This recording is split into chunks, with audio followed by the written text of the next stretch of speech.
Call to order the September 7th, 2016 regular meeting of the Board of Education. First order of business. Do I have a motion to adjourn into executive session? Motion. To discuss personnel items? Second. It's been moved Second. and seconded. All those in favor? Aye. Opposed? We will be back at 6. Wait, you came for that?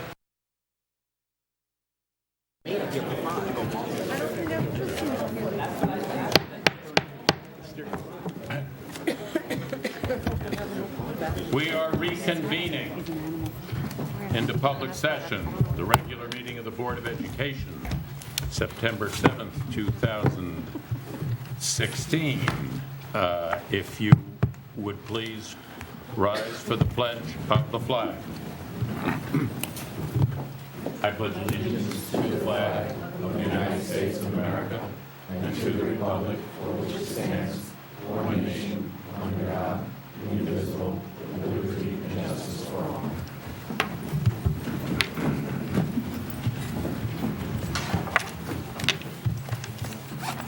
Welcome you all. And the school year has started, and we have students from the government class. Is that correct? Who will be patiently waiting for signatures, except one person got up, I think, already. They got it. And already got it. Our mission statement. We are committed to academic achievement and success for all students in a safe environment. In partnership with families and our community, our mission is to promote confidence, inspire a passion for learning, and prepare our students to become responsible global citizens. So remember that. Do I have a motion to approve the revised agenda? Motion. Second. Moved and seconded. All those in favor? Aye. All opposed? So carried. Do we have any questions or comments from interested citizens signed up? None tonight. A motion to approve the minutes of the regular meeting of the Board of Education of August 17th, 2016. Motion. Second. Moved and seconded. All those in favor? Aye. Opposed? So carried. Motion to approve the establishment of the following Board of Education committee, the School Board Manual Committee. Do I have a motion? Motion. Do any talk about that? The charter is on Board Docs, which is available to the public. It's basically a 4-person committee that will meet to establish a school board manual. You know, when all else fails, read the instructions. We're going to write up some instructions. Memorialize what we probably do already, but so that we can carry this forward year after year after year, and things won't disappear and have to be found again.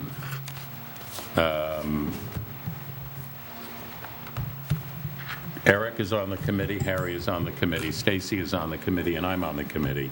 Look at Harry's face. And I'm the Board of Education president, Harry. You're on the committee. In our binder that we got at our Board of Education retreat, committee members, is operating practices from some school districts. If you don't have the binder anymore, let me know and we can get you a copy of this part of it. Look it over. And Eric, weren't you going to do a little research on stuff? Yep. So you and I should be in touch. And when we feel ready, we'll convene a meeting. No problem. Make sense? Absolutely. All right. All those in favor? Aye. Opposed? So carried. Futures Education presentation. Dr. Michael Needman. Thank you.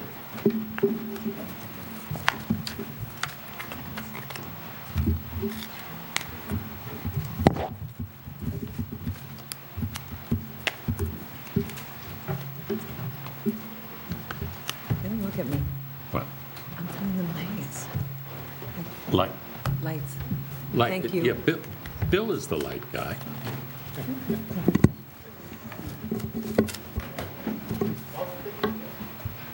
There we go. We don't have that. You like the darkness. I do, I like it when it's dark. Feels- Okay, good evening. Is this Good on? evening. Is that on? Yes, Yeah. Can you hear me okay? we do. Okay, thank you. Well, good evening to the board. I want to thank you for the opportunity to present our preliminary findings to date. And this is sort of a 35,000-foot view because right now we're sort of still in process of finalizing the documents. There's a lot of data to consider, a lot of sources to verify. So right now this sort of represents where we are right now in the process, our preliminary takeaways. I want to acknowledge the people on our team, John McGuire. He is a retired superintendent, PPS director, and special education teacher in New York. He was one of the primary members on the team and certainly was very helpful in helping us understand the special education delivery system with that New York lens, because as we know, New York is somewhat a different strip of animal when it comes to special education as compared to other states. In addition to myself, we had Richard Labrie, who worked closely with the finance department when I present on the Medicaid and transportation. That was really, I'm doing my best imitation of Rich. He really is a national leader in Medicaid and transportation, and that really he led the charge there. Ms. Delpre helped with the IEP review at central office. I do want to acknowledge, again, I'm very thankful for the opportunity to be here, and also want to thank the principals. When we get into methodology, we had the opportunity to walk through the district schools to see all the schools to get a sense of how students with disabilities are being served. And I have to say we were very impressed with the district, and I hope that shines through tonight. There's just a lot to like about the district, understanding there are some areas of opportunity. We did want to acknowledge there are many celebrations. So again, the presentation overview is to review the methodology of the study, how we arrived at the results, to present the pertinent information for contextual purposes. So we'll talk a little bit about continuum of services, get into special ed law a little bit, just again provide the framework, provide key findings, areas of opportunity, and provide a forum for discussion. There will be time at the end for questions, but I'd welcome any questions from the board throughout the presentation. If there's anything that you'd like to ask me about, any clarification questions, I think that would certainly be helpful.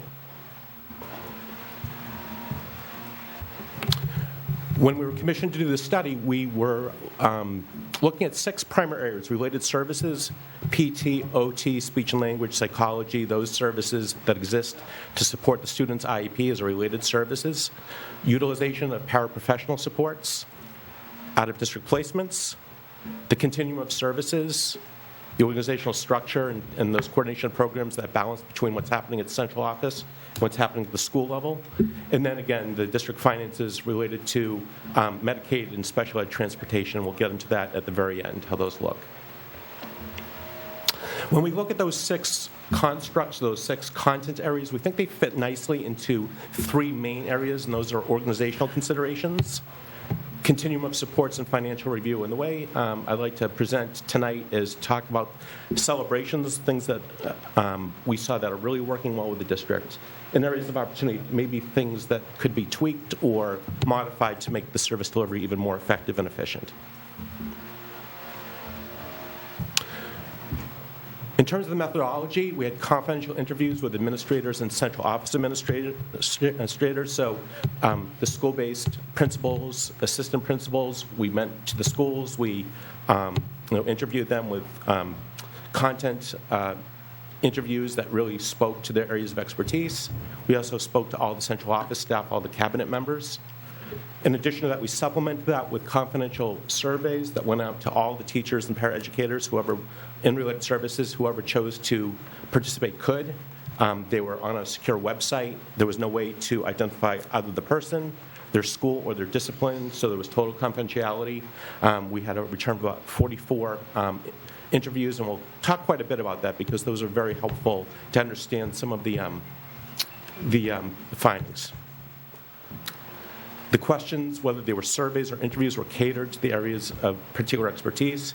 So the questions of the surveys we asked a principal were different than those that we asked teachers, but there was some overlap, like climate and culture. Do you feel like the district provides a good service to students? Those were asked irrespective of the interviewee's discipline, because we thought that was important to ask no matter what their discipline. And there were some things we asked principals that would not have been applicable to other interviewees. I had mentioned that we had walked through, we did non-evaluative site visits to school programs. This was not meant to evaluate any teacher or any program. It gave us that context of the continuum of services to see how students with disabilities were being addressed, whether with more center-based or special programs, integrated co-teaching, direct consult teacher models, to get that full sense of what was happening at the schools. You'll see it was quite a data-rich review, because we did a lot of comparative analyses. We compared the district to other similar district groups, that is, similar socioeconomic status groups, both within the state and across the county, and we'll talk about the different sets of data that we pulled and the rationale for that.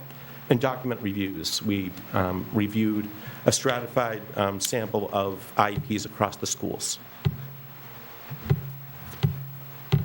So I want to talk a little bit about, again, I talked about some of the pedagogy that we want to get into tonight, just because I think it frames the context for our discussion.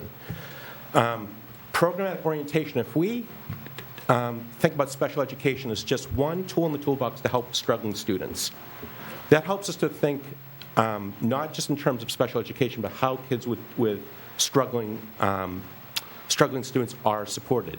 So those interventions could be all the way from Tiered 1 supports, and I believe there's going to be a discussion later on about AIS and RTI. So Tiered 1 supports really refers to how all students are accommodated for. And with each progressing tiered intervention, if the students are not responding to that, then we get to identification for special education. So again, the fluid continuum of supports is this continuum of offerings from the district. It need not just be special education, that is the focus, but it's more than that. It's how students are addressed across the full continuum, including general education. And then the education environment, again, from least restrictive to most restrictive. Special education law dictates that to the greatest extent possible, students with disabilities will be educated with typical students, in other words, students without disabilities. But if that's not meeting their needs, that's not their least restrictive environment. Least restrictive environment might be BOCES placement. It might be a self-contained classroom, because that's where they get the most benefit from their instructional program. Another good way, I think, to think about special education is horizontal alignment and vertical alignment. And within the center of that is always the student. Horizontal alignment refers to meaningful inclusion opportunities and achievement within grade level expectations, Common Core, in other words. Because special education is it's not a place, it's a service. It's meant to support students with disabilities to achieve the same grade level expectations as general ed students. It's also having to do with meaningful opportunities like Best Buddies, unified sports. So it's not just academic, it's also extracurricular. It's ways that students with disabilities, again, have that meaningful experience to interact with students without disabilities. And then vertical alignment. So as students get older, as they move from the elementary to the middle to the high school, does the program continue to meet their needs vertically? So again, a good program is one that meets their needs horizontally. It helps them achieve grade level expectations, and it's one that follows them and meets their needs as they get older.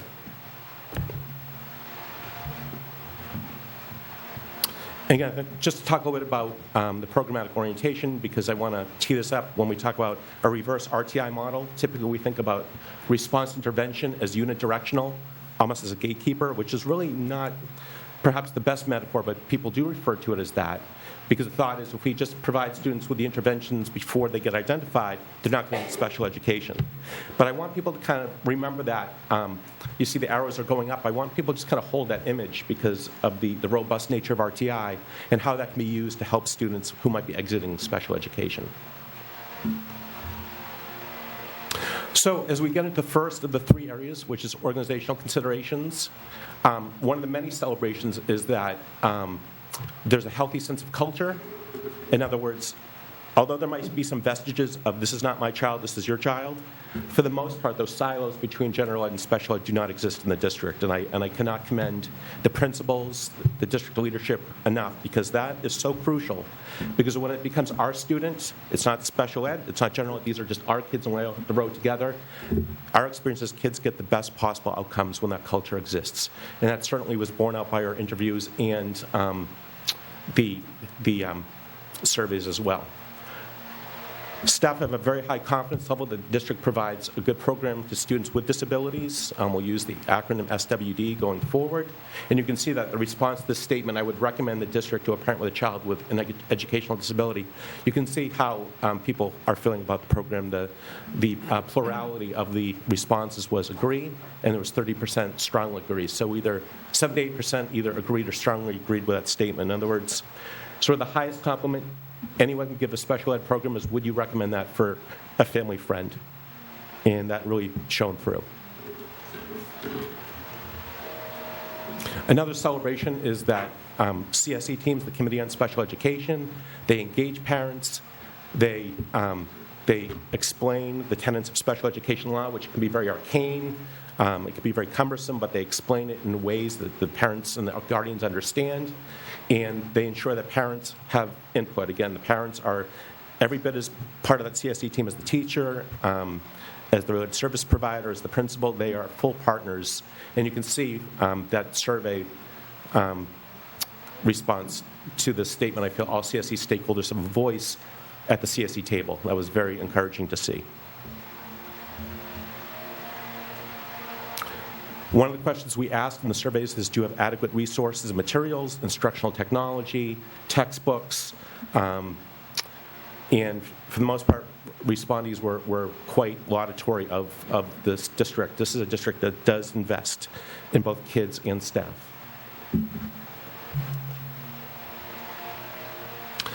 Area of opportunity when it comes to organizational consideration is expand the district's website. Again, special education is a very compliance-driven world. Sometimes it's easy to get away from policies, procedures, rights. That's very important, and that exists. But perhaps to expand the website to be supports for students or parents of students with disabilities. For example, we know that autism, the prevalence of autism, is going, nearly exploding in the country. We think that's a very important disability group to reach out to. So perhaps the website could be expanded to reach out to students of parents of students with that particular disability to talk about ways that they can support communication, support their growth in the home environment, just as an example. But again, there's great opportunity to expand that website to be a real clearinghouse for how to support students with varying disabilities. And there you can see that bar graph of why ASD is a particularly good one to address. One of the areas of opportunity is to link a unified district program. So it's unified, so what looks, the best practices that are happening at one school can be replicated at another school, because again, there's some very strong principles, some very strong programs, and to bring special ed as an agenda item on those sort of professional learning opportunities as an agenda item would be great. When we talked about vertical alignment, what's better than having the principals of each area talk to each other to make sure that those programs continue to meet the needs of kids as they progress, because the principals at the upper grades will be inheriting these students. One of the areas of opportunities to maximize district PD resources with a unified PD curriculum that supports both general ed and special ed simultaneously. And you can see that was borne out by the respondents who felt that PD could be enhanced.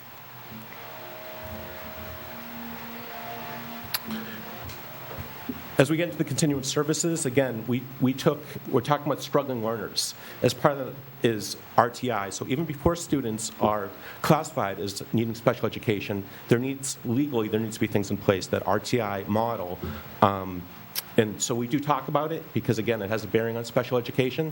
And again, although despite the staff perception that RTI is a work in progress, that was sort of the overwhelming theme of the survey, saying, yeah, RTI is coming along, but we're still grappling with some of the nuances of RTI.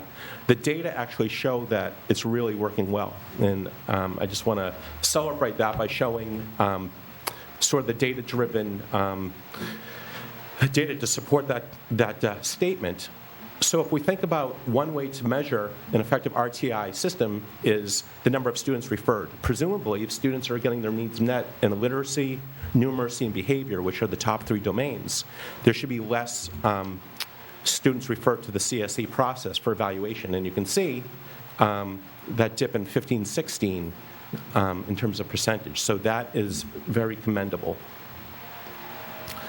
Once referred, are students classified?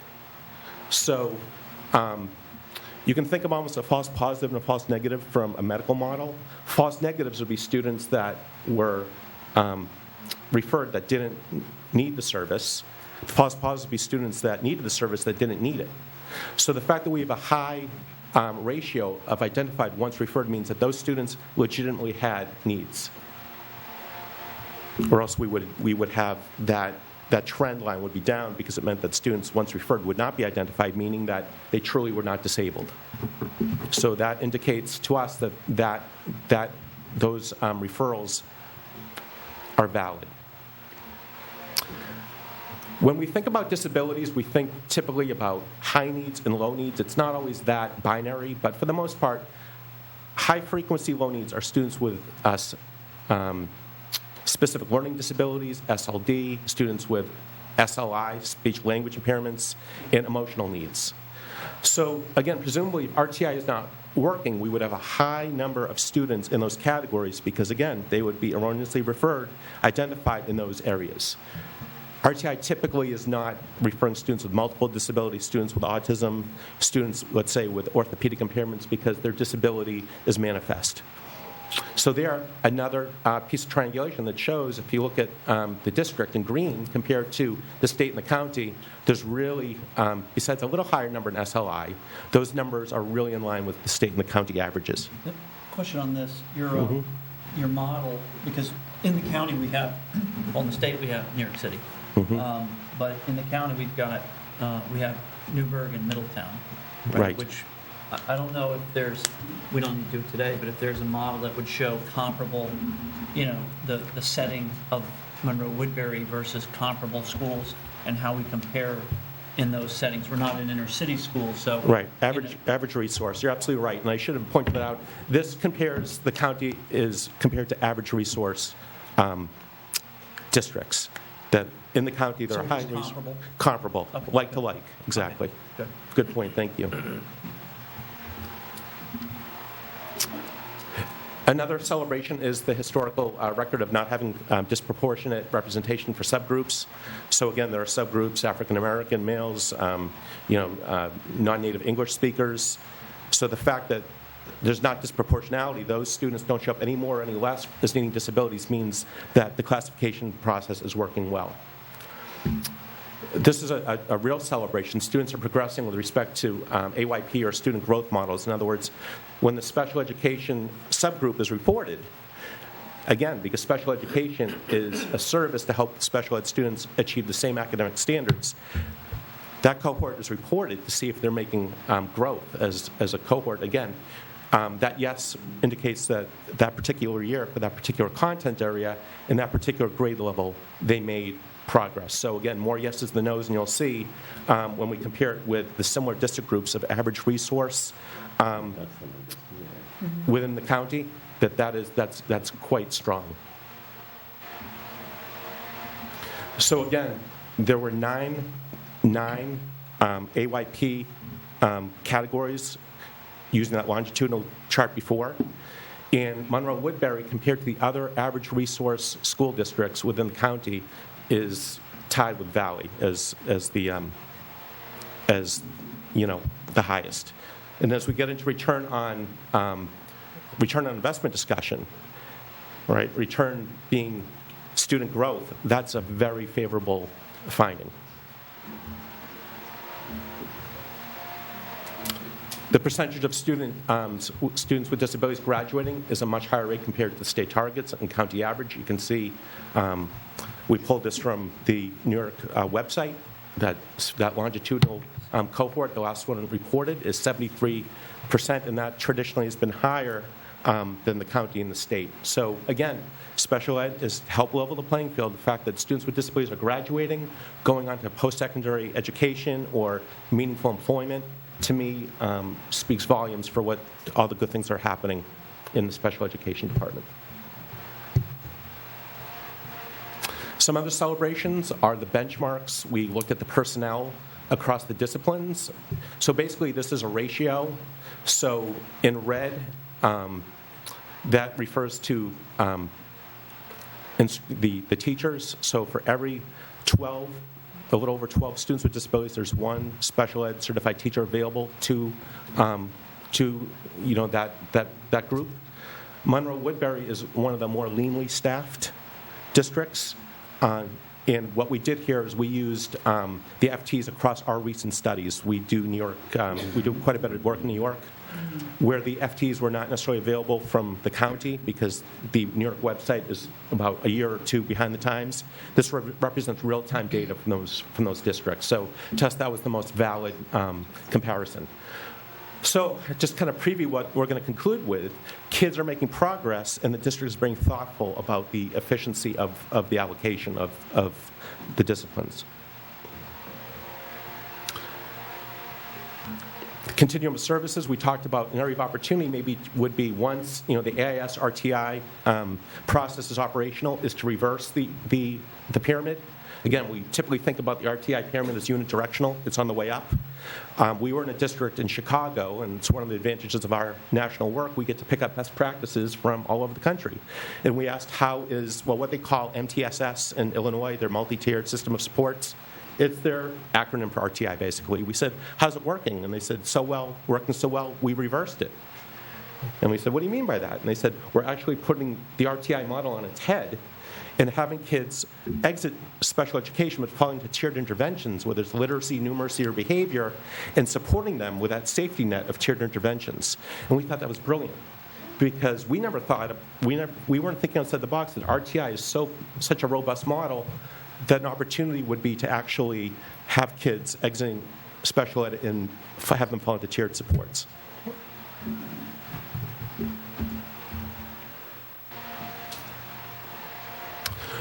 We talked about the certified staff being, where we would expect. One of the interesting things is that the distribution of special education teachers, 63% exist at the secondary level, which is just an opportunity to rethink that. And that might absolutely be where the students need the support, given RTI and given the distribution. But there might be a way to rethink that distribution where more special ed teachers are allocated for the younger grades.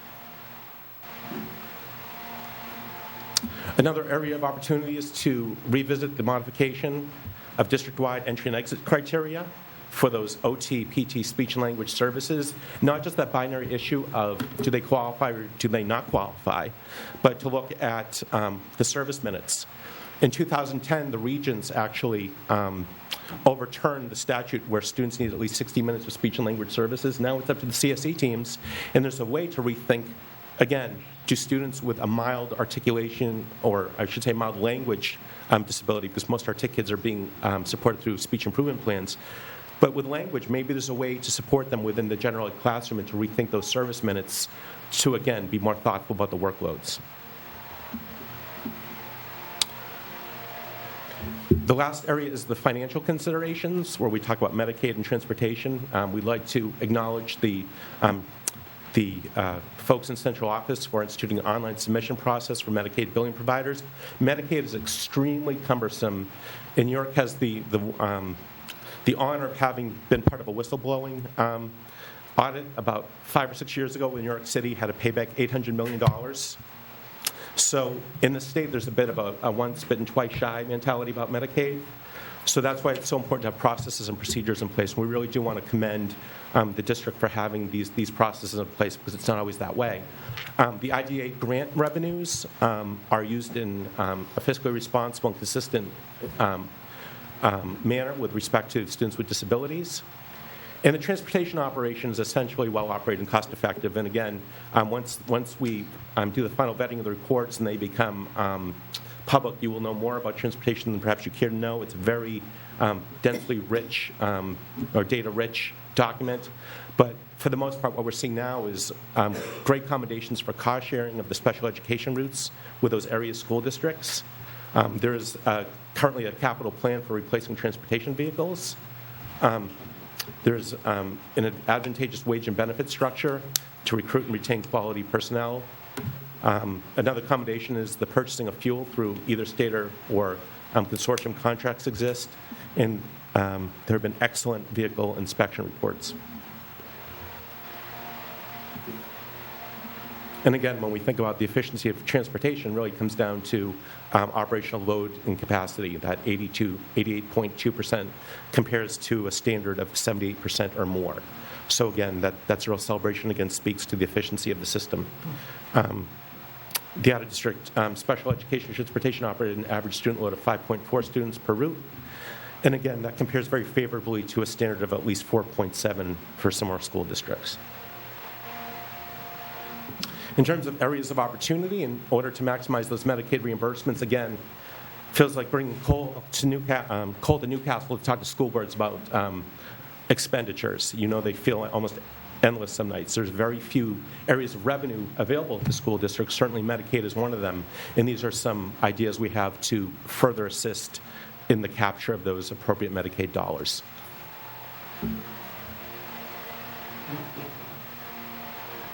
We want to talk about reallocating IDA grant from Medicaid eligible services. There are a couple positions right now that are funded through IDA, which means they are not Medicaid reimbursable. The federal government doesn't allow a service provider to be funded through IDA and also receive Medicaid, because those are two federal funds, so they have to be separated. We think that again, best case scenario, you know that Medicaid is sort of the case of the weak link in the chain, that all the way from the parent authorization to the time the check comes across the district's desk, there's countless things that have to go right in order to maximize those dollars. But we think with more thoughtful processes, that IDA grant, that there might be an increase of $571,000 or total for an increase of $451,000, which is a very nice number. In order to maximize the efficiency of the overall transportation system, which again is accounting for about 6% of the operating budget, we recommend some of these recommendations: the cost-sharing approach for those homeless students, the vehicle GPS system, and an automated snow removal system for the roofs of the buses. Some final thoughts.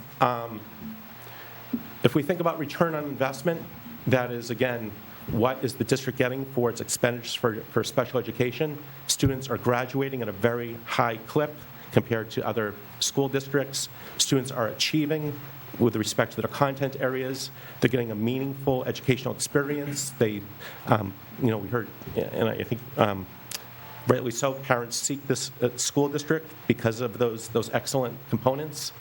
When we look at that, and then we look at the spending per students with disabilities, the district is below the median for spending per special education student, yet getting those really excellent returns.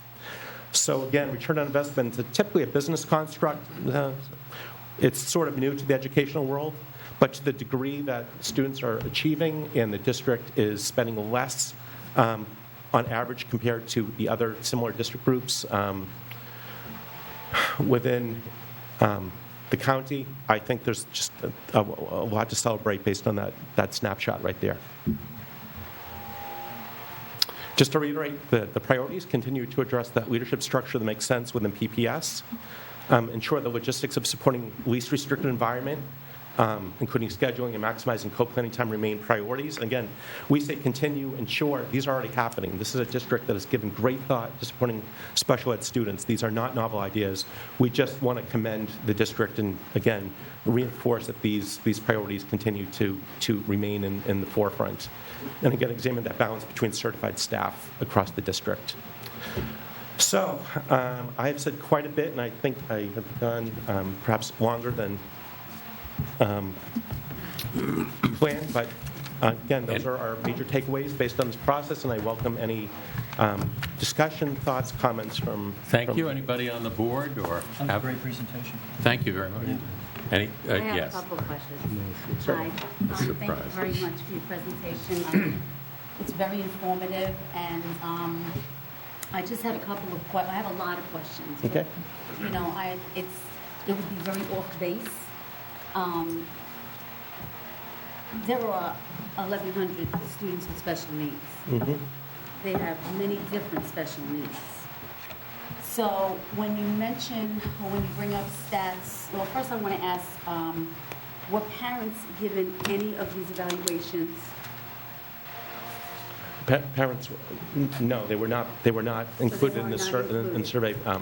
in the They weren't. surveys. Okay. Correct. I'm just comparing that to when you mentioned the climate, we have a national climate survey, and we've included parents, we included the students. Yes. So it would be interesting to see parents take and students take Yeah. on their thought on it. Right, we actually did interview students. We interviewed some students at the high school. But our understanding is that because the parent outreach had already occurred, to get that sense of culture, that we didn't Okay. want to overwhelm the parents with that level of...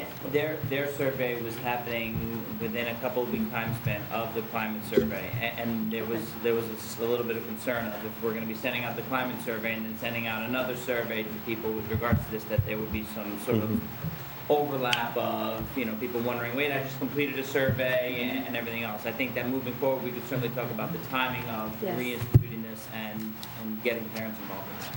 I think it's very important, because the parents see, Certainly. when they go home, or what they've learned, or... Yeah. So, there was a statistic on the graduates. So, out of those children who are special needs, how many of those children are state assessed? That's very important to know, Right. because there are plenty of them that are not. So those children that are not state assessed, and where are they in the graduate? Sure. So that's a good point.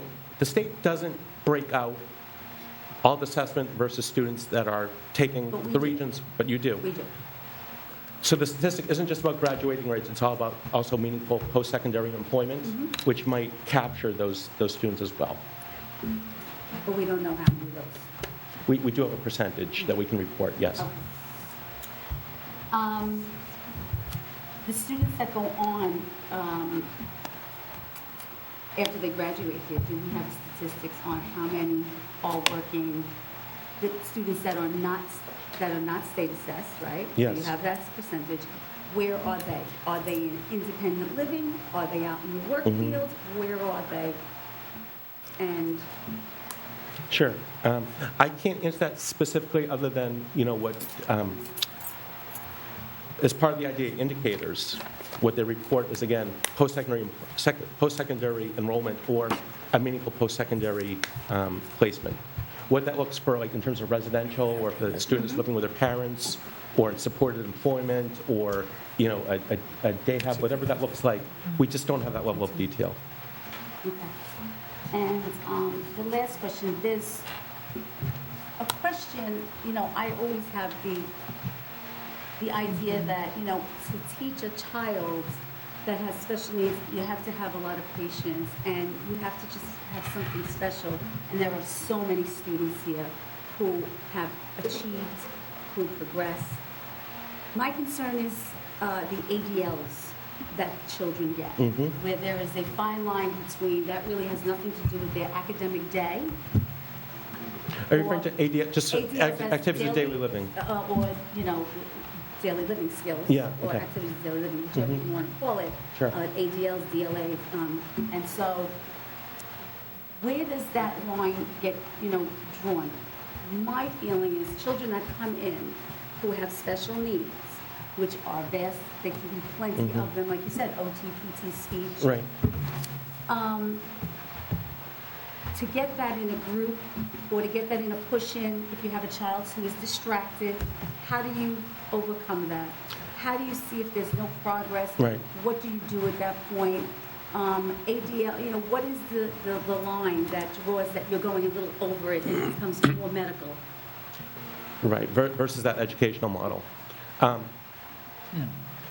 If I could speak in sort of conceptual, because again, not attaching to any particular child, because these are individualized education programs, so they have to be catered to the needs of the child. You're exactly right. If we can't meet the needs for students with significant disabilities, whether they're in BOCES or an in-district program, then that's not their least restrictive environment. Gen Ed, or, if they're being seen in a special, that's not the least restrictive environment. It would need to be pulled out to meet their foundation needs.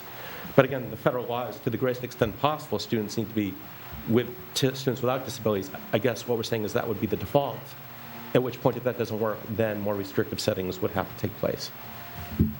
So at what point? I would say, we're getting to very philosophical points here. I would say at the point to which they're not getting educational benefit from their IEP. Because my feeling is if we have what it takes, and so if that's the only thing that's an issue where you get the ADLs where, that really needs addressing, if these students are in other schools or in other programs such as BOCES, they would receive that, and what would they get, less academic? Do you know what I mean? Because that's like their I see. academics. Right. That's like their academics. That's Yeah. what they're going to rely on when they leave. Those students that don't take status tests, and we don't know that small percentage, that we don't know where they go because really they're in the least restricted because they can tolerate it. Right. But are they able to really take care of themselves once they leave? Are they on their own? Maybe they're Right. not working, that's okay, but are they on their own taking care of themselves? Right. That's Right. the point. Exactly. The promoting student independence. Right. Is that what you're referring to make sure that they're Yes. walking Total without independence. too much adult Correct. That's exactly. the goal. That is what I would assume everyone's goal is, I- that their children less dependent upon them. Right. And my Regardless. sense is, in talking in those interviews, the CSE teams are paying really close attention to exactly what you're talking about. Okay. All right, I think, thank you. I think it's great, the survey that you did. For most of us, it's an emotional topic, and it's very, very complex. We're all concerned about doing the right thing here, so I want to commend Elsie for bringing you guys in. It really, really is helpful for us to know that a professional has gone through this with such detail and, come back with the results that have come back. I think it's extremely helpful from a board's perspective. Thank you. Any other thoughts?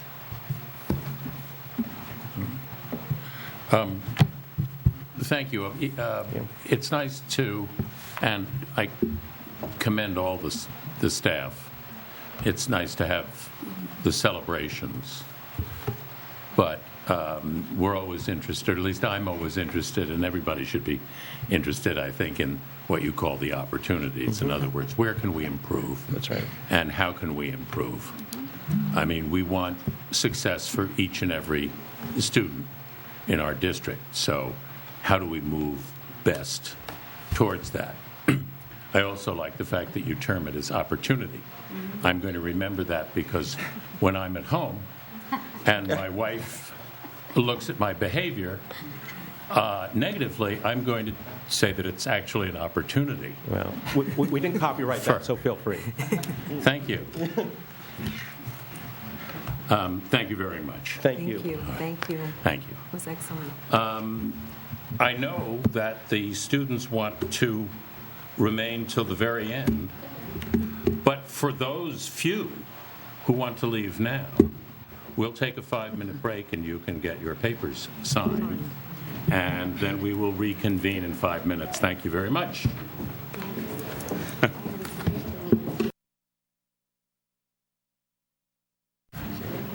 All right, we are resuming after that 5-minute break. No board business took place during that brief recess. The AIS presentation, Karen Morales and Eric. They're both doctors. They're both doctors. Yes. Is that supposed to impress me? Yes. Yes. I'm impressed. So this is a good presentation to sort of continue after the future education presentation, because it's going to delve into a little bit more about our AIS program as well as the response to intervention, which were some of the items that Dr. Nyman previously spoke about in his presentation. And Karen Morales, Dr. Morales is going to speak a little bit more about that. Good evening. I would like to thank the members of the board and cabinet for the opportunity to present our AIS and RTI district-wide program. Should we go into, should we lose those lights? Bill, Let's lose this set of lights. Aces. So we do provide a comprehensive program of academic intervention services, which you'll hear as AIS, using a response to intervention approach, which you just heard quite a bit about, for students who are experiencing difficulties. The program is designed to identify, address, and remediate academic deficiencies for students struggling to achieve New York State learning standards in ELA and math, grades K-8, English language arts, grades 9 through 11, algebra, and we will speak a little bit more about the other region-sparing courses at the high school later in the presentation. Response to intervention has a few components within its definition. It is designed to be a school-wide, multi-tiered prevention framework, so you heard a little bit about that pyramid. We do put the bigger part of our pyramid on the bottom. We didn't flip it yet. But that is our Tier 1 instruction, and that is provided by the general education teacher for all general education students. We provide supplemental, specific interventions after we've identified deficiencies. We do increase our levels of intensity after progress monitoring and determining student success with those interventions. And RTI is a K-4 initiative for general ed students prior to possible special education classification. We really want to look to make sure that we have provided all interventions possible before bringing a student to see if there is a possible classification. The components of an effective RTI program: it's based on high-quality research-based instruction, and that's at the Tier 1 classroom level, as well as when we move up to Tier 2 and Tier 3. We differentiate our instruction matched to the student need or the student deficit. It is a multi-tier format with increasing levels of intensity again. There is progress monitoring at each stage of intervention. And again, it's using that progress monitoring, we are using data-driven instructional decision-making as students progress. So what are the steps? We begin with the universal screening. In our district, we do implement the STAR assessment as our universal screening. The classroom teacher is providing the appropriate instruction for all general education students with progress monitoring for all students. As we identify that students are experiencing difficulties or showing deficits, we will implement additional instructional support at the Tier 2 level. At this stage, we do notify parents of this decision. Notification is delivered by the school that the child attends. We will also notify the parents if a child moves up from Tier 2 to Tier 3, or as they're moving back down the pyramid due to success with the program. There is progress monitoring again, really during all phases of RTI, but again during Tier 2. And then we will meet again, whether it's an IST team or a classroom teacher's decision with a literacy or a math specialist to decide about continued support. We may decide that the student should remain at Tier 2. They're being successful with the interventions provided. If they're not, we may suggest to increase to Tier 3, which would be more intensive, whether that's through a smaller group or more frequent meeting. Or if they are being successful, we'll reduce them to Tier 1. If we do make the decision to reduce to Tier 1, we do continue that progress monitoring. We want to make sure that they are successful without that intervention before we completely take them out of the RTI system. There are some other ways that the state has provided for us to identify students that should be in AIS, and it goes along with their grades 3 through 8 testing. Prior to 2010, New York State would require a student to be placed in AIS if they did not reach a level 3 or 4 on the state assessments. From 2011 to 2013, they provided new proficiency cut scores, and those cut scores varied by grade. So a student in 4th grade ELA may not have the same cut score as a student in 6th grade ELA. In 2013 to 2015, they began using what they referred to as a transitional cut score, which was between a level 2 and 3, and they would require a student be placed in AIS if they fell below that cut score. What generally happened was that cut score, the 2013 to 15 cut score, was lower, closer to a level, lower meaning closer to a level 1 than prior, due to the implementation of state testing aligned with a Common Core. What's new for this year is that we're continuing to use a transitional cutoff score, which again varies by grade and by subject area, but the state is allowing districts to not necessarily mandate that a student be placed into AIS because of a state test score. They're allowing districts to use multiple measures to determine if we feel that the student should be in AIS. Elsie says that's because half of the students are in the tests anyway. This chart just shows the organization of our staff for the 2016-17 school year by building. I'd like to point out that from K-5, those math teachers also oversee teaching assistants in each building that provide interventions as well, whether directly with students or meeting with the classroom teacher in small groups so the teacher could provide the intervention. What AIS looks like kindergarten through grade 5. After students are identified, the literacy specialists begin to meet with students in small groups. The groups are designed based on student reading level and or specific areas of need. The teachers use what's called the leveled literacy intervention, which is a Fontes and Pinnell program, and it's additional support based on classroom instruction. For math, again, the teachers and the teaching assistants provide additional support in the classroom as well as in small groups, addressing weaknesses that are demonstrated in the classroom on screenings, benchmarks, or classroom assessments. It is aligned with our Envision Math program with additional resources used at teacher discretion.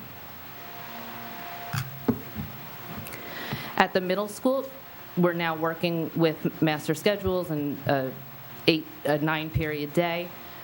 For ELA and math, if a student needs to be in Tier 2, it is offered as an additional course on their schedule on a rotating day, A, C, or B, D day. We do have Tier 3 in the middle school. For grades 7 through 8, that Tier 3 is the CCS program, which I think those initials have changed quite a few times through the years. But it's the core content support. And those are classes that have a smaller class size overall. And we've also looked at the success of those students in that program, as well as monitoring their success as they transition to the high school. And we've made some changes to that program to address what we saw there. Currently, the CCS program is designed where within those smaller classes, the students still have the additional AIS class on their schedule, but that AIS teacher is that student's math teacher or is that student's ELA teacher. The Tier 3 support at grade 6 is currently in its 3rd year. We have identified our most struggling 5th grade students in reading and ELA. They come every morning before school, and they receive supplemental instruction with that leveled literacy intervention that's used K-5 in a small group with their reading teacher. At the high school, AIS in English for grades 9, 10, and 11 is again on a rotating schedule. And while it may not be taught by the student's English teacher, it is taught by a teacher who teaches that grade level. So if you're in 9th grade English AIS, you will have a 9th grade English teacher. Algebra is also on a rotating schedule, but it is taught by the student's algebra teacher. Global history and U.S. history follow the same pattern as English, where it's a rotating schedule. It is a social studies teacher, but it may not be that student's social studies teacher. We do handle we offer support for the other region-sparing courses in a variety of ways as well. We look at our earth science and our biology. Those students will, because they have an option of passing either regions as a requirement, we look to provide them support, whether it is through if they failed the course, as well as the regions, they have the opportunity to attend summer school, which is a smaller class environment, usually with the support of a teaching assistant, and an attempt in August to take that Regents. If they've only failed the Regents, they have the opportunity to take a review in August with an additional attempt to pass the Regents then. They may also choose to take biology as a sophomore, which typically has shown a higher pass rate on the Regents, and that would satisfy their Regents requirement for a science. There are also students who enter into a contract with the teacher the following year where they take the course for a semester and retake that Regents in January. This chart shows you the trends of enrollment history in ELA and math at each grade band for the last several years.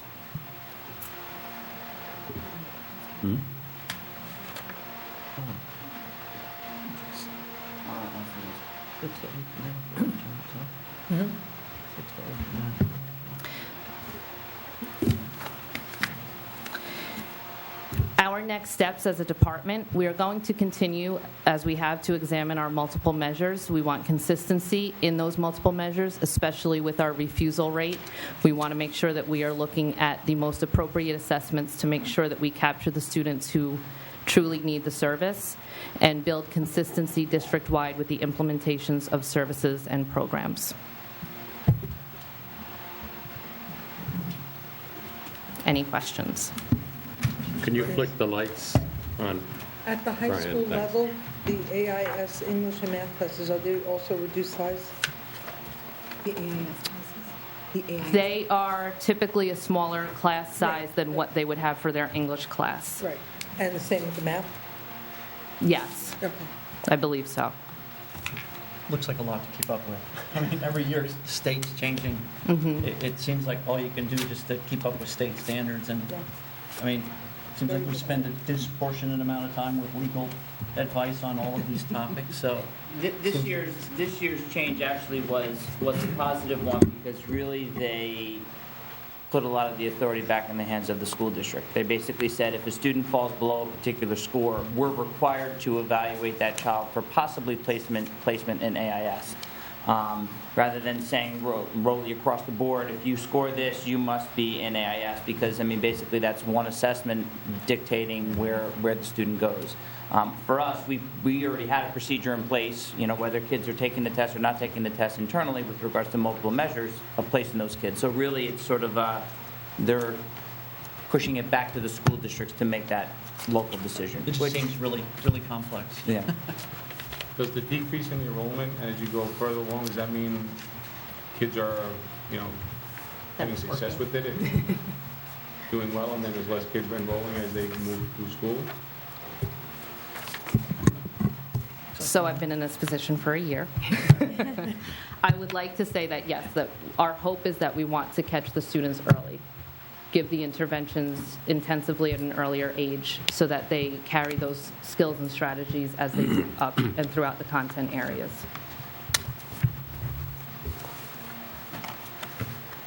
Any other thoughts or comments? Great. Thank you very much. Thank you. My chair is stuck on the carpet. Now we'll have an update on district goals. Elsie.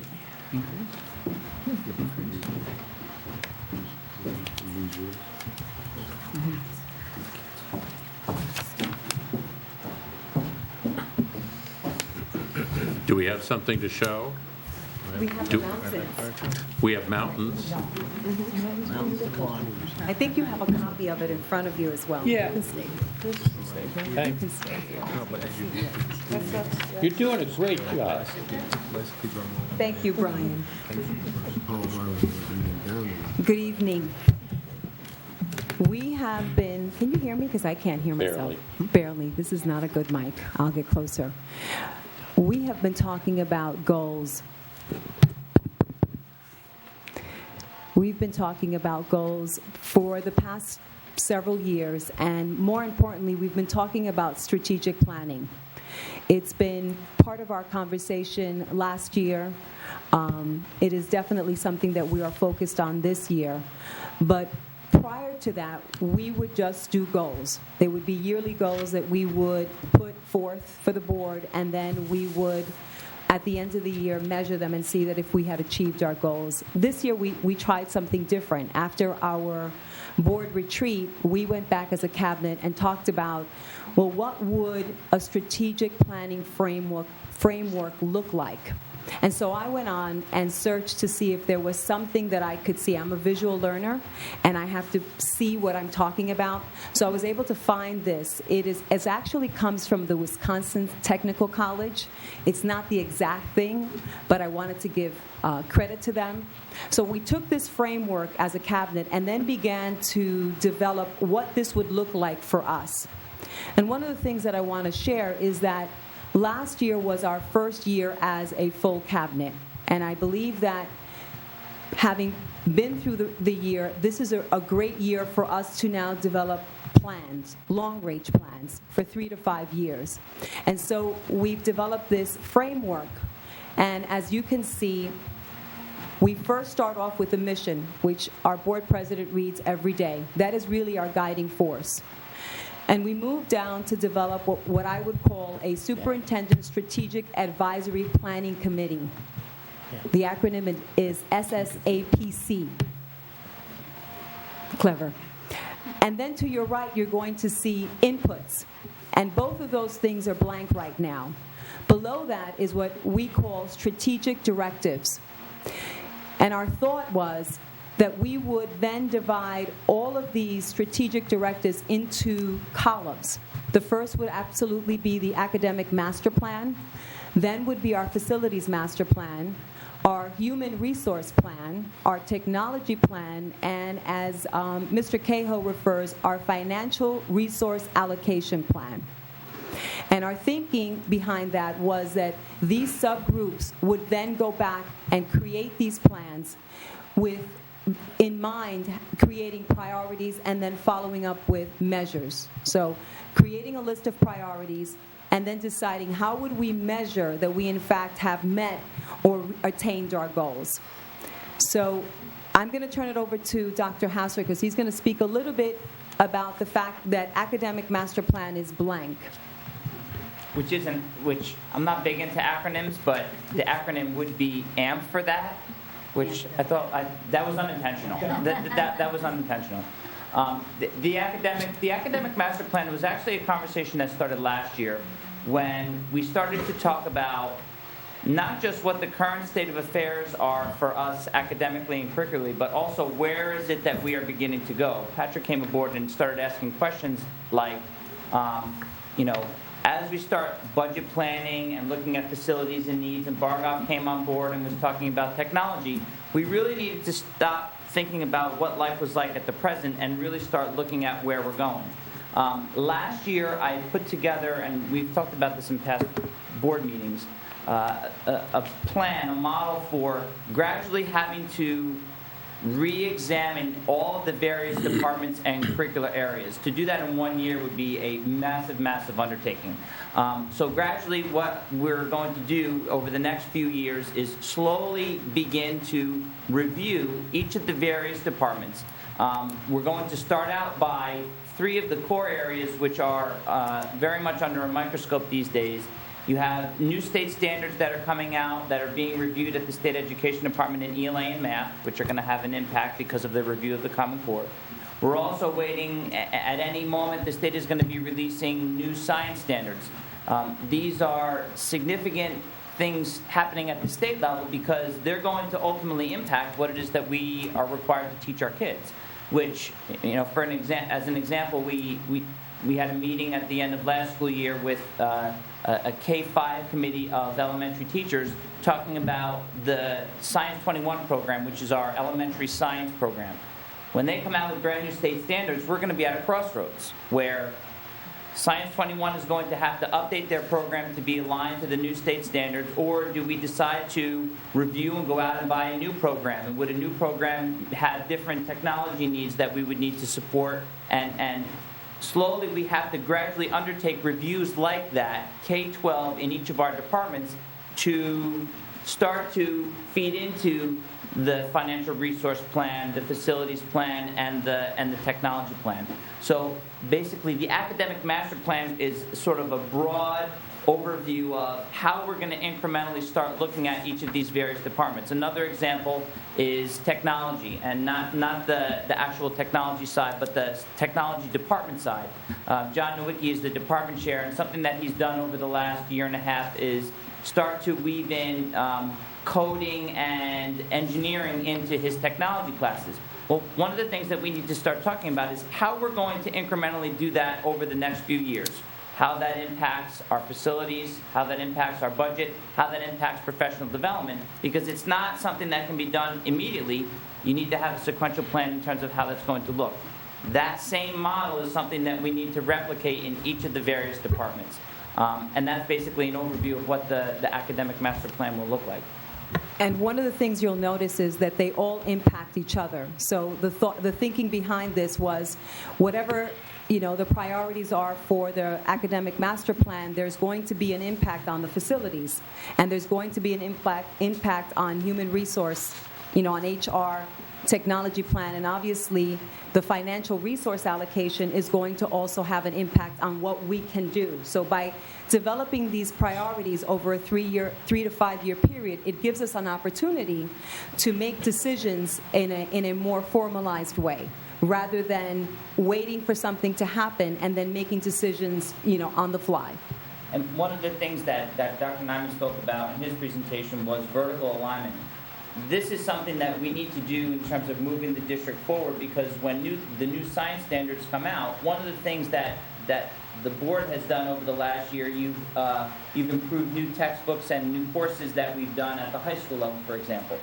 We need to begin to project forward in terms of how our courses are going to evolve over time based upon the needs and the interests of our students, and also what the state education department is mandating for us to do. It's not something that we should be just sitting there waiting for things to happen and then it's a response to it. We have to begin projecting forward and incrementally planning moving ahead. So before we move on, you'll see that inputs are blank. And when we get into the milestones, one of the things that we'll be doing is we'll be looking at what are going to be the inputs. For example, it could be testing data. It could be student enrollment. Student enrollment could drastically increase or decrease, and those things will have an impact on decisions that we make. Another one is the financial outlook. That would be something that Mr. Cahill would give direction. New unfunded mandates. If for some reason the State Education Department decided to continue in their practice of giving us unfunded mandates, we would have a framework given to us, or a framework that we've developed that will help us to address those issues that come up. So I'm going to ask the other gentleman if you want to just speak a little bit about what your areas would be. Sure. So I'll discuss briefly about technology. Yeah. So You need a mic. No, that's not going to scratch. Thanks. technology plan. So it supports, and as Dr. Hassler described, horizontal and vertical. And so the horizontal is a foundation, which is the infrastructure, and vertical is how the students and staff are using the technology, whether it's the elementary school rolling out the little robots called Spiro, or helping actually through Dr. Hassler's office working with robotics to John Nowicki. On the infrastructure side, it will be more leveraging how we are investing our resources. whether tapping into the Smart School investment bond that we are actually entitled to get about $4.5 million. Our Smart School investment plan is already approved at the state level. How the technology will look like in next 3 to 5 years. Are we ready to go to 1-on-1? Is our wireless infrastructure adequate? Or as simply as over this summer, we changed some of the login naming convention so we can roll out the single sign-on in a very near future. Redesigning the workflow like My Learning Plan.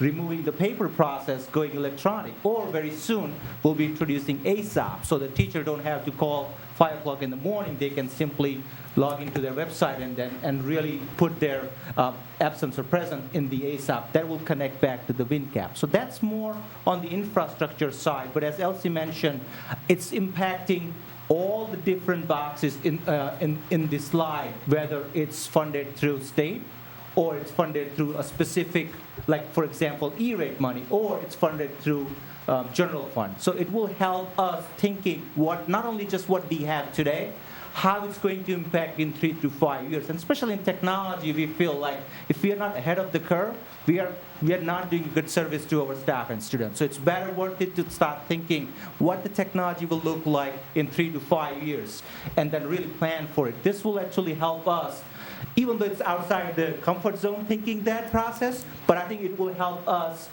connecting the dots instead of just thinking our own box. This will allow us to talk across the platform that how a decision made in HR office will impact technology or impact the end. Thank you. Okay, in terms of the facilities master plan, I wanted to reiterate again the concept that this is interactive and interrelated, so decisions that we may make in the facilities area would be informed by the instructional area and so forth, and obviously finance is a consideration in everything we do. I see the Facilities Committee, which has been active as a stakeholder and participant in developing our facilities master plan. We've engaged an architect, which was sort of the first baby step in getting on track with this. We've asked them to do a long-range facilities study, which they're in the midst of now. It's in process. And I see that as part of this, where we're going to think about options that are available, give us a roadmap forward for the facilities, obviously with some different cost options and different plans that are available. I think what we're going to try to do, the way I envision this, is sort of think outside the box, because this would be our opportunity to impact our facilities for decades potentially. Again, turning to the academic side, we may say, does it make sense to reconfigure our grade system, change that up? Might be the time to consider that during the development of this long-range strategic plan. In terms of the financial resource allocation, this is something I had mentioned at a previous board meeting, where I'd like to try to measure, and this is not easy, measure our return on investment and try to really maximize that return and maximize the way we're spending our dollars. Again, it would be informed. We'd come up with the measurements. How do we determine that? That's always the tough part in ROI with education. It's the R. We know what we spend money on, but how are we getting a return? That's part of the measurement. And I think some of the measurements will sort of fall into place when I was thinking about how do we measure facilities master plan and facilities issues or financial issues, some things that just back of the napkin came to mind, with a bond, a successful passage of a bond, potentially, are we passing our budgets regularly, annually? How is our credit rating? All these things feed into the financial aspect. Do we have adequate reserves? Do we have a reserve plan that we're maintaining? So I think there's more to come on all of this, but that's sort of the first blush of what I had with facilities and financial. In human resources, one of the things that we did this year, we rolled out the hiring guidelines. We've changed the approach in some of the hiring practices. And what we look to do is expand the capacity of our employees and the ones that we've hired, and look for multiple certifications so we can provide, from the teacher side, provide more flexibility by having teachers with multiple certifications. So as we hire people and they work towards increasing, working towards their credits beyond a master's, let's say, they can do it if we help focus them in an area where they may gain credits that would work towards getting additional certifications, like ENL certification, or special ed certification, or literacy certification, or instructional technology certification. Those additional certifications give us flexibility as we move forward with the AMP and the technology plan, because we'll have people with the appropriate certification to support those other plans. The state, back in 2004, changed certifications, and one of the areas that's really hurt districts has been in the area of special education. Teachers had previous certification K-12. Now they have SWD birth through 2, SWD 1 to 6, SWD generalist, SWD with the curriculum area. And sometimes we need to move a teacher from one grade level to another, but we're restricted currently by their level of certification. Example, the middle school. You have 6th, 7th, and 8th grade. If you have a teacher who's got certification 1 to 6, general ed or SWD, it's difficult to put them into a 7th or 8th grade classroom, even though they may be able to handle it. So we want to help build their capacity and get additional certifications. In a language situation, you have a Spanish teacher who has multiple credits towards another language. French, difficult area to get certified, or Italian. With 12 credits and a content specialty test, they can get supplemental certification and have 3 years to complete the remaining credits towards that additional certification. Again, it helps give us flexibility as we move forward. So as far as looking at measurements, that's something that we would do by looking at staff members that we may get additional certifications for. We want to build the capacity of our support staff too. Our clerical staff, we're currently looking for staff. We have to go from civil service list, but if you have a clerk typist, you encourage them to take the test for the higher level school secretary, those type of tests. In buildings and grounds, maintenance, you want to build the capacity of the entry-level positions so they can take on the lead custodian or other supervisory positions. Opening day, we identified and honored people who have 25 and 30 years of service.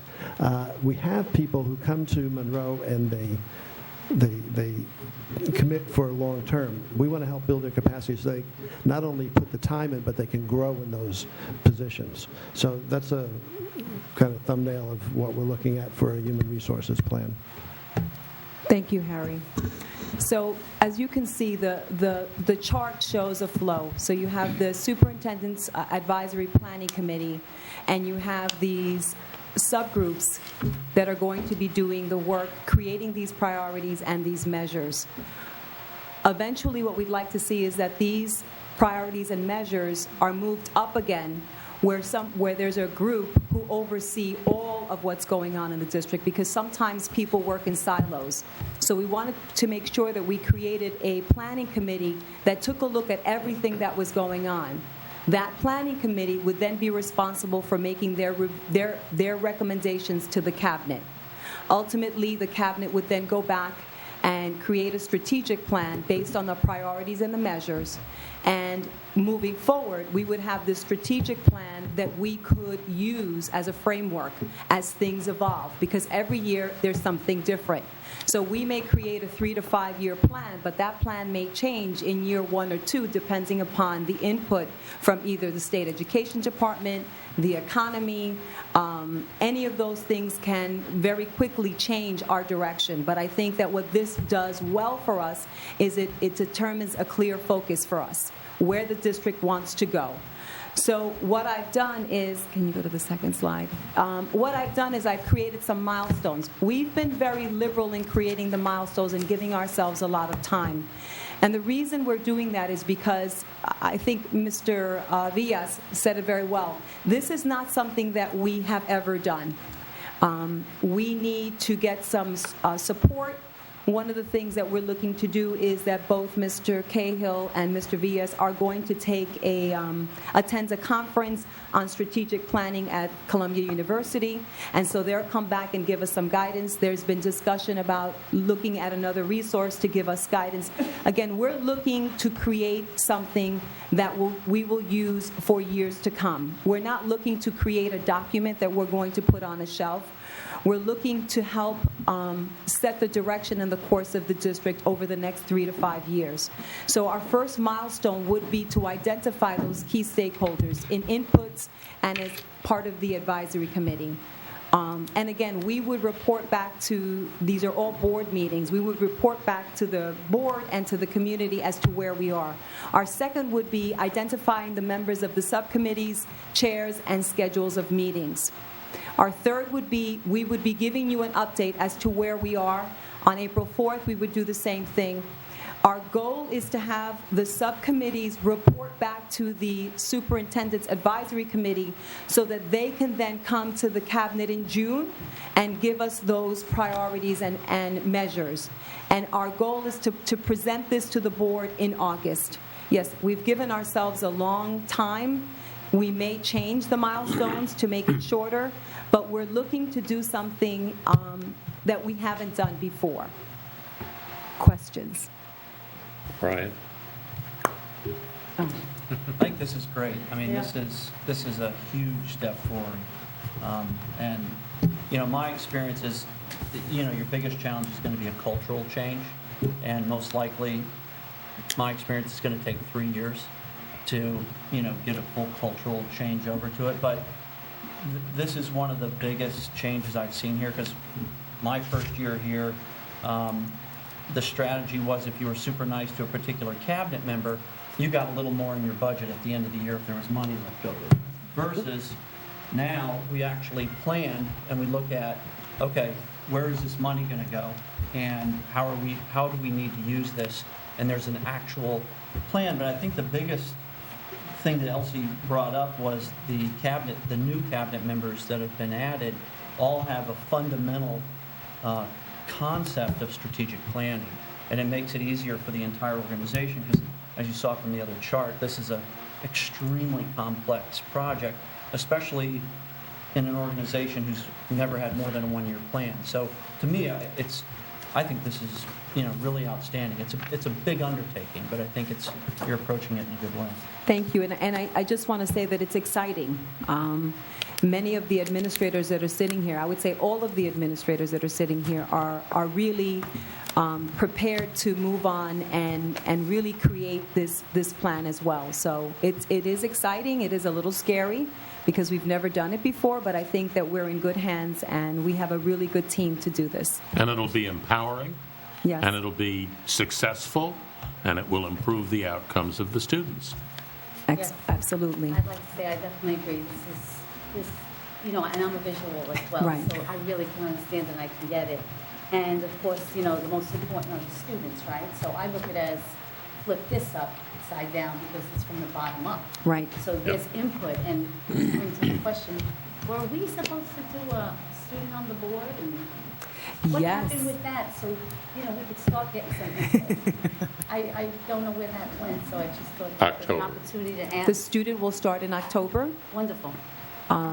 But I do think that when we look at the input, when you go back to the original chart, input is blank because there are a lot of different stakeholders that we'd like to have part of the input. Thank you. Any questions? Anything else? There's you. Reports from the Board of Education committees. Don, anything from facilities? Yes. There's been a lot of activity in facilities. I think Patrick probably can speak on some of them. I know real recently there's been, we're talking to a consultant for the athletic fields. We're doing a lot of looks. It kind of ties in with the presentation that Elsie just gave. We're trying not to do knee-jerk reactions. We're really trying to look at things long-term so that when we do something, it is a 10 or 20-year solution. What we found out is we don't have enough water to water the fields correctly, but we do have a well. Right now, we're using city water, which apparently during the summer, there was a water restriction, so we could only water every other day, which pretty much kills everything but weeds. And we're now addressing that, and we have a plan, a fundamental plan that at the end of this football season, there's going to be a plan to refurbish the field, but it's all part of a master plan. I think Patrick can speak to it. Yeah. Well, the one thing I did want to mention too, John, is we'd like to have a facilities committee meeting. I know that some board members had asked about that on September 21st, which is a Wednesday. Yep. And at that meeting, we've invited the architects, and we're going to try to get some input from the facilities committee about the long-range facilities plan. We've kicked it off, but we really need to have that input. And of course, the athletic fields will be a big piece of that, and we're going to invite the appropriate district stakeholders to that to inform the long-range study and provide their input. The other thing I wanted to mention, just in terms of facilities, is we've talked about Walker Field, the field over here, adjacent to Smith Clove. We've gotten some cost estimates. There was the Monroe Woodbury United Soccer Club, I think, offered to donate up to $75,000. So we've gotten a number from our architects. We walked the field, and it would probably take about $300,000 to $350,000 to do what they wanted to do. Maybe less if we use some of our own people, but there's an opportunity cost with that if they're working on this field, or what are they not doing? A question. Yep. Can we accept? Is it legal to take such a donation to improve the field? Is there a quid pro quo? In other words, for that $75,000, do they have first choice in the field? It sets a precedent of buying into the school district and starts to privatize in a way what's a public. Have you gone into this? Yes. A donation should have no strings attached, essentially. You know what I mean? And that was part of their proposal, where they wanted some pay to play. Preferential. Where have I heard that before? But would they be able to dictate where that 75,000 goes to? That would only be One of the big deals with the 75,000 was there was a belief when they first offered it that might be the amount to do the field. Right. Under the new strategic plan, long-term planning, we took a step back and said, let's get professional engineers and architects to look at the correct design of this field so that it's safe, so that it can maintain a high degree of sports for a number of years. And so initially it was like, okay, 75,000, we get 3 new fields. What we found out was it's more like 300, 350,000. So again, and is it 4 fields or 3 fields ultimately? I think it's 4. I think it's okay. It's 3 small and 1 larger regulation, I think. Right. But I think it really speaks to the new model that we're using for planning, to make sure that we look hard before we react. Even and just in the past, I think we might have just taken the money and run. And I beg your pardon. We have other examples of that, but we won't go into that. But I think it's working very, very well. Now we can make intelligent decisions as a board as to if we want to invest that money in that particular facility. Right. I'm sorry I interrupted. Yeah, no, that's okay, John. So that may be problematic to have some strings associated with that donation, but we can talk more about the proposal and what we want to do. And as Don mentioned, we don't want to create a big field and not have adequate water or whatever the issue may be. So we're going to attempt to do it the right way and make wise long-term decisions in that realm. Okay. That's essentially all I had with facilities. That is. Chris, policy, anything on that? Policies, we're almost done with the 3rd section that we started. We had to send 3 policies back to legal to get some wording and to find out if some of the way they were written fits our need here in the district. I think we're going to have a meeting probably next week. Yes. And we'll finalize that, and then we'll have that for the next meeting. We'll be on to section 4 of, I don't know how many, 4 of 9. 9. Yeah. But We plow ahead with that. That's good. Thank you.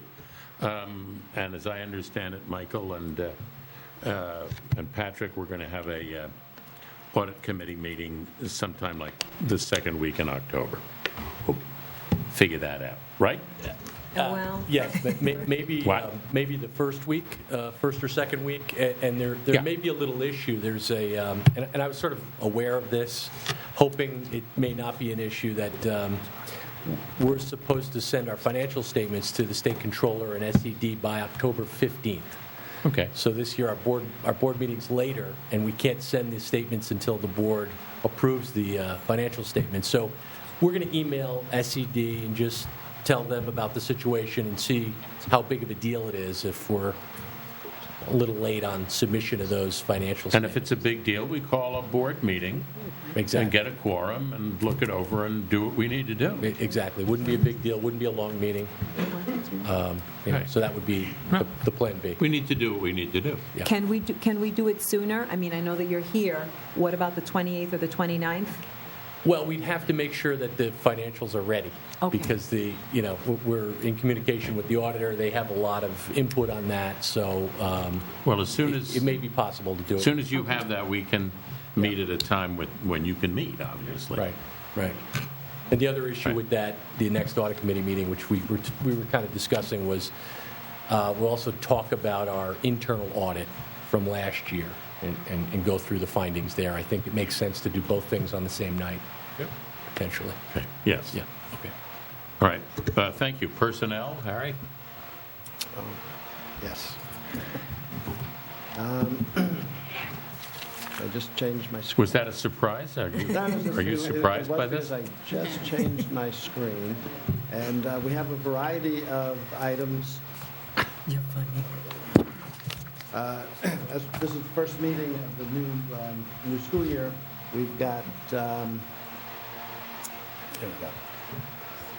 A lot of appointments, we've got some resignations, we've got some changes in hours for the school bus drivers as they select their routes. The routes have different lengths. We have the appointment of a couple of department chairs, the elite evaluators, the recertification of the administrators who perform the observations and evaluations of the staff. We have we have the mentor program additions. We have additional substitutes, appointment of some additional coaches for the fall, but also the start of the winter coaches. I would ask that the board move all the personnel items, and then when that's done, since we do have some of our new personnel in the audience, once the approval is made by the board, we ask the new members of the staff to stand, introduce themselves, and tell us what building they will be at. All right. There's a motion. Second. Moved and seconded. Any discussion? All those in favor? Aye. Opposed? So carried. Okay. You wanna start? Go ahead. I'm Jordan Barry. I'm phys ed teacher at the high school. And I'm coaching sports as well. Welcome. Welcome. Welcome.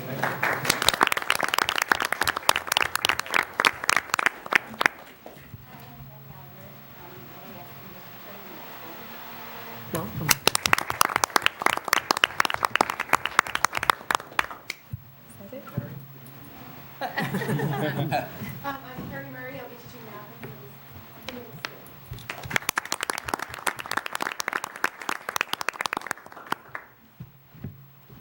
That's it. That it? Welcome. Welcome.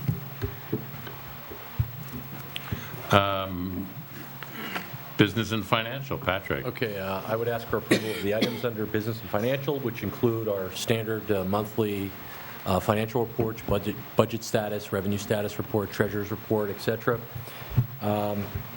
We have 3 contracts, an agreement with Employee Assistance Program for counseling and referral services, transportation contract with Orangeville Serboces for transport of special needs students. I believe that's a renewal, an existing contract, and an agreement with an audiologist. And we also have one item to surplus or declare obsolete, a floor scrubber from North Main Elementary School. Do I have a motion? Motion. Second. Moved and seconded. Any questions? No? All those in favor? Aye. Opposed? So carried. Recommendation, Committee on Special Education requests the approval of the arrangement of the recommended placements made by the Committee on Special Education in their regular meetings and the Committee on Preschool Special Education at their regular meetings. Do I have a motion? Motion. Second. It's been moved and seconded. All those in favor? Aye. Opposed? So carried. Reports by board and central office. Bargov. All right. So, in order to go green, this year we actually are planning to send out the computerized acceptable user policy for parents and staff through our Power School alert system. And the other change is we are making is this will be the opt-out form.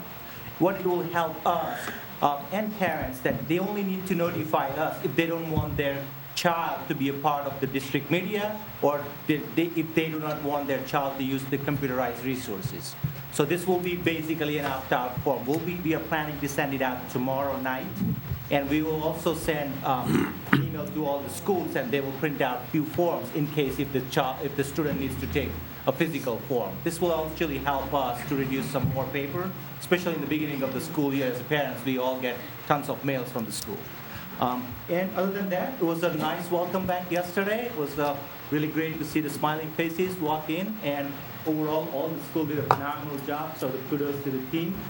It was a really great day as the beginning of the school day yesterday. Thank you, Eric.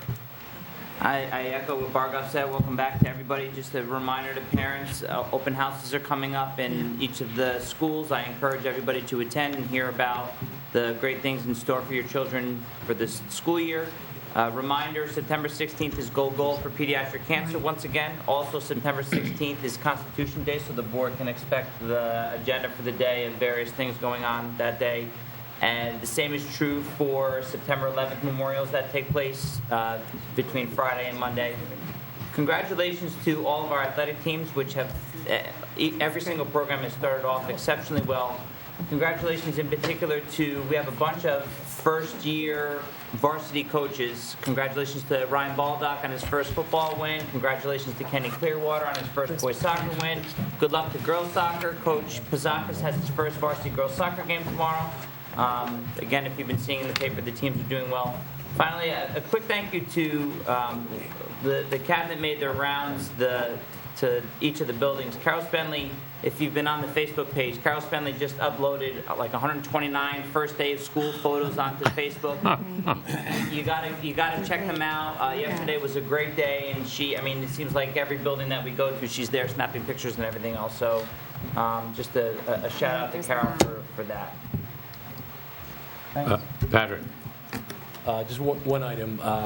On August 19th, the governor signed into law a bill that would allow Cold War veterans, the veterans exemption. So this is something that's new, and it's an opt-in for school districts. So it's something that we may have to consider or think about on the horizon. Generally, the timeline for that kind of thing would be we pass it on or about January 1. Taxable status date is March 1st. And then it would be applicable to our school taxes next year. And I echo what everyone else has said. It looks like we're off to a great start. Wishing everyone, staff, students, a great new year. That's it. Thank you. Eric. I concur with my colleagues to the left on the opening of school, but I would like to just reemphasize the point I made about on opening day, the district recognized the staff members from all the bargaining units who have served the district for 20 years, 25, and 30 years. And that dedication and commitment by the staff is really one of the things that makes the Monroe-Woodbury Central School District such a rich district in the family, the sense of family and collegiality. And again, I've mentioned I've worked in a number of districts in the past 42 years, and that's one of the things that sets Monroe. Yes, it's been 42 years. And 42 districts, hasn't it been? Not quite. I think it's about 10. Oh. But That's one of the things that sets Monroe-Woodbury School District apart from many, many of the others. I really have come to respect the district, the Board of Education, the administration, and the staff, and what they do, the commitment they have to the district. So I really want to reemphasize that. Thank you. Lorraine? I just want to thank all the presentations, the presenters. I just think that we're really going to make really great changes, and we're off to a great start. And I think it's a really successful year. Thank you. Stacy? I want to thank Bargoff and his team for the Go Green. As a parent of 4 kids, I was happy not to have to fill out that paper 4 times last night. So I can only hope that more of it will be coming electronic. It makes life a lot easier for parents, and I'm sure for the district as a cost. I attended the welcome back ceremony for the faculty. It was the first time. I thought it was fabulous. It was so great. It was great to be there, not only to meet the new coming, but to honor those that have been in the district for so long. And it was just, I thought it was a great experience. I was also at Pine Tree yesterday morning for the first day of school, and I think things went great. It was great to see all the kids, and I think it would hopefully be a successful year for everyone. Thank you. Anthony?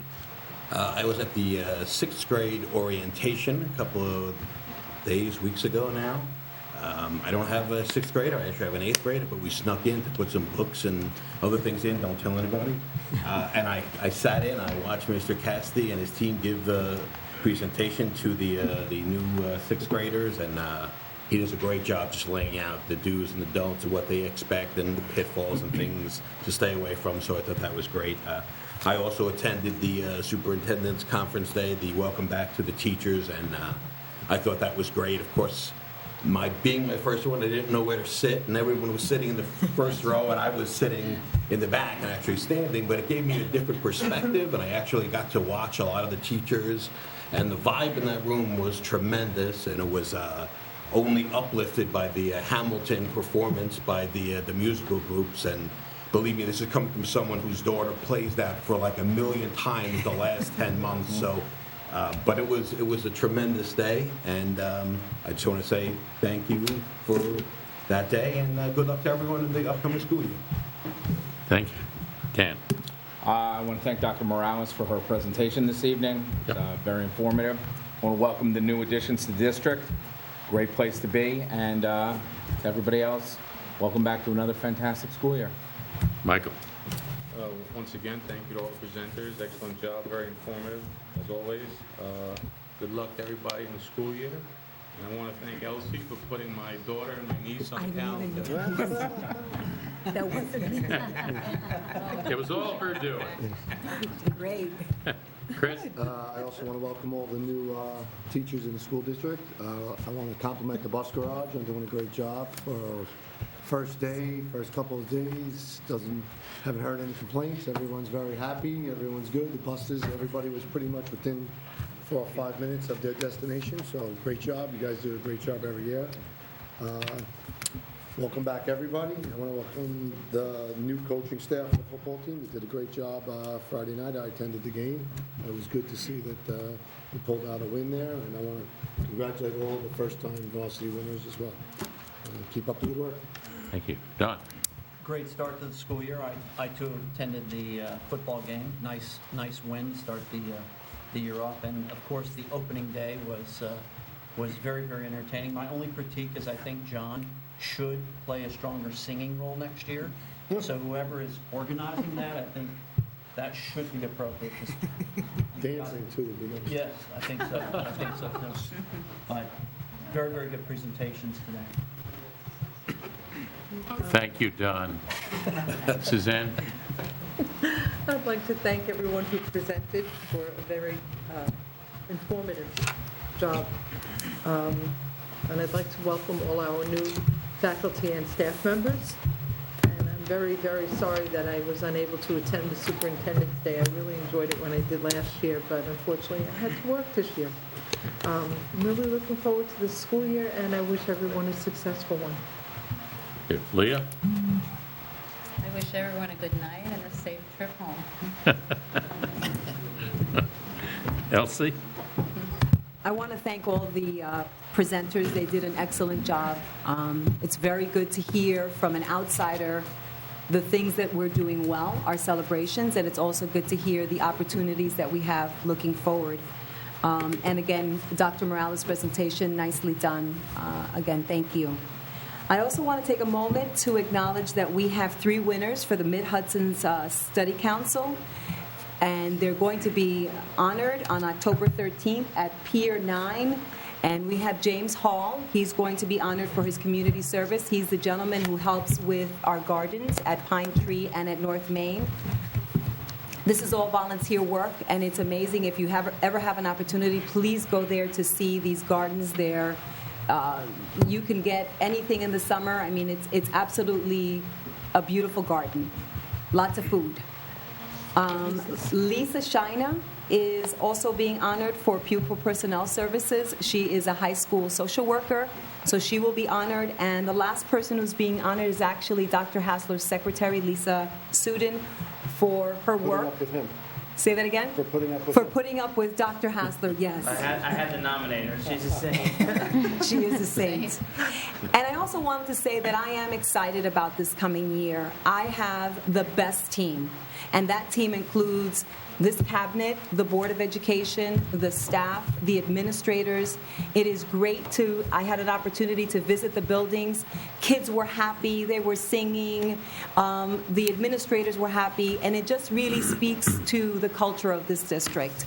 And one more thing is that this calendar, which is the only thing that we print, is really a story about who we are. And unfortunately, Mrs. Spenley's not here, but she does all of this work along with Mrs. Thurston, who's in the back. I mean, they really capture the stories of this district, and the stories are phenomenal. And the faces are really just who we are. And again, I can't be any more proud than to be the superintendent of this school district, and I want to wish everybody a great year. On to you, sir. The only thing I have to add is that in superintendent's opening day, where the staff was there, I thought it's really a reflection of the spirit and the culture of this district. And you can't keep them down. Michelle George, Nikki Reagan, they all, and the whole group got together to do that Hamilton number. Because they're good, because they can do it well, and because they love this district. And that sort of spirit permeates this place. And it makes it a total pleasure to be on the board with the cabinet and with the entire staff of this district. It's always good to be part of an organization which works so well and achieves the results it achieves with the students. That's the point. Do I have a motion to adjourn the meeting? Is there a second? Second. Moved and seconded. All those in favor? Aye. Opposed? Meeting is adjourned.